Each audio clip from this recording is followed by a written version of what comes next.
There's something special about pineapples. They're the international symbol of hospitality. But looking at these endless fields, you realize they're also a marvel of modern agriculture. We grab a can off the shelf or slice up a fresh one without thinking twice. But the journey to get that fruit to your table, it's massive, complex, and honestly, pretty fascinating. It's not fast food. Believe it or not, from the moment a seed is planted to the time you take a bite, we're talking about an 18 to 24-month cycle. It's a waiting game. And it doesn't start with seeds like other fruits. It starts with the crown or suckers from an older plant. It's basically a clone of its mother.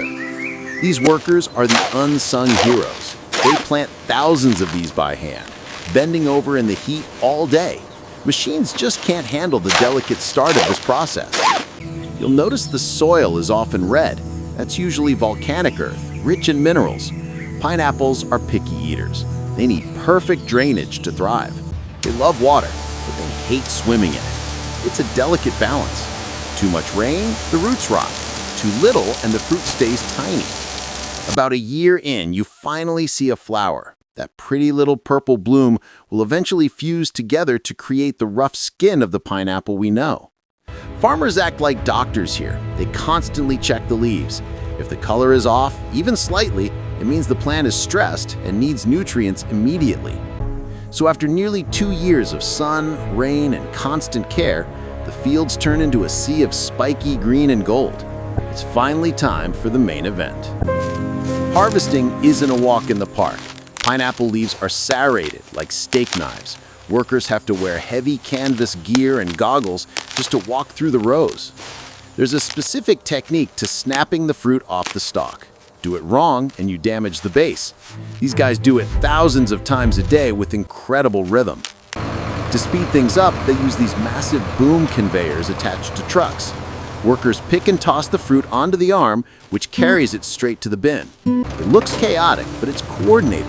They have to move fast because once a pineapple is ripe, the sugar content peaks and the clock starts ticking. Speaking of sugar, quality control actually starts in the field. They randomly test fruit for Brix levels. That's just a fancy word for sugar content. If it's not sweet enough, they wait.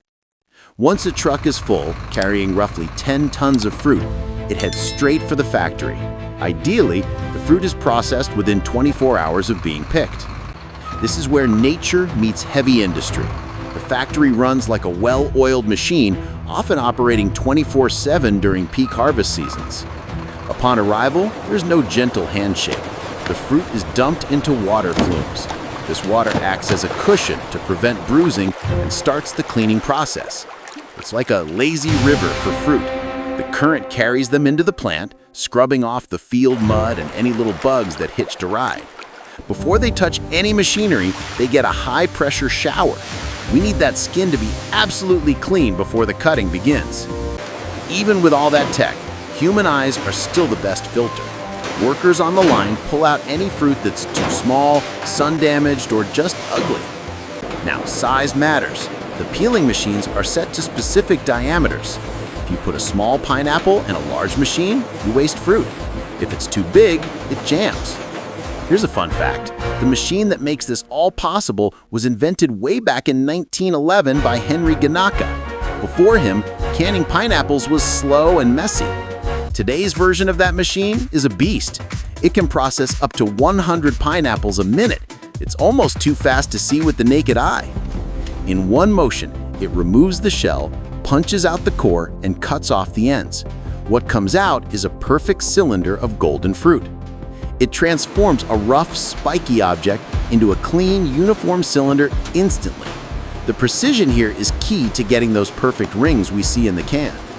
But machines aren't perfect. Trimmers stand by to manually slice off any bits of skin or eyes that the machine missed. It has to be spotless. Next up is the slicer. It works like a bread slicer, turning that cylinder into individual rings. But not all rings are created equal. Cameras and sensors grade the slices. Perfect rings go to the premium cans. Broken or even pieces, they get diverted to make pineapple chunks or tidbits. Nothing goes to waste. Those smaller bits are chopped into uniform cubes for fruit cups or pizza toppings. Yes, even for the pizza lovers out there. Meanwhile, Overhead, an army of empty cans is marching down to meet the fruit. It's a synchronized dance of metal and produce. The filler machine drops the exact weight of fruit into each can. It's incredibly precise. Too little, and the customer's cheated. Too much, and the lid won't close. Dry fruit in a can would spoil fast, so they need liquid. Depending on the product, this is either a heavy sugary syrup or natural pineapple juice. The liquid is poured hot. This helps with sterilization and pushes air out of the can, which is crucial for keeping the food fresh for years. Then comes the seamer. This machine spins the can and clamps the lid on so tight that it creates a hermetic seal. No air gets in, no leak gets out. You might think we're done, but not yet. The sealed cans enter a massive cooker or pasteurizer. They need to be heated to kill any remaining bacteria. After the heat, they're immediately shocked with cold water. This stops the cooking process so the fruit doesn't turn into mush inside the can. Quality control pulls random cans off the line. They weigh them, check the seal integrity, and yes, they taste them to ensure the flavor profile is consistent. Once the cans are dry, they zip through the labeling machine. Glue, paper, spin, and done. Now it looks like the product you recognize. Robotic arms stack the cans into cardboard cases. These machines don't get tired and they don't get backaches, stacking pallets perfectly every time. But wait, remember all those skins, cores, and ends we removed earlier? In a modern factory, that mountain of waste is actually a gold mine. All those leftovers are crushed and pressed to extract every last drop of juice and sugar. This often becomes the juice concentrate or the syrup used in the cans. Even the dry pulp that's left over, called mill run, is valuable. It's dried out and sold as high-fiber feed for cattle. Cows actually love it. Some advanced factories even use the organic waste to generate biogas, powering the very machinery processing the fruit. It's a closed-loop system. There's also science happening. Pineapple stems are rich in bromelain, an enzyme used in medicine and meat tenderizers. It's extracted separately in high-tech labs. So while the rings go into cans, the juice goes into cartons or bottles. It's a different line, but the same source. Nothing is wasted. Back in the warehouse, the pallets are stacking up high.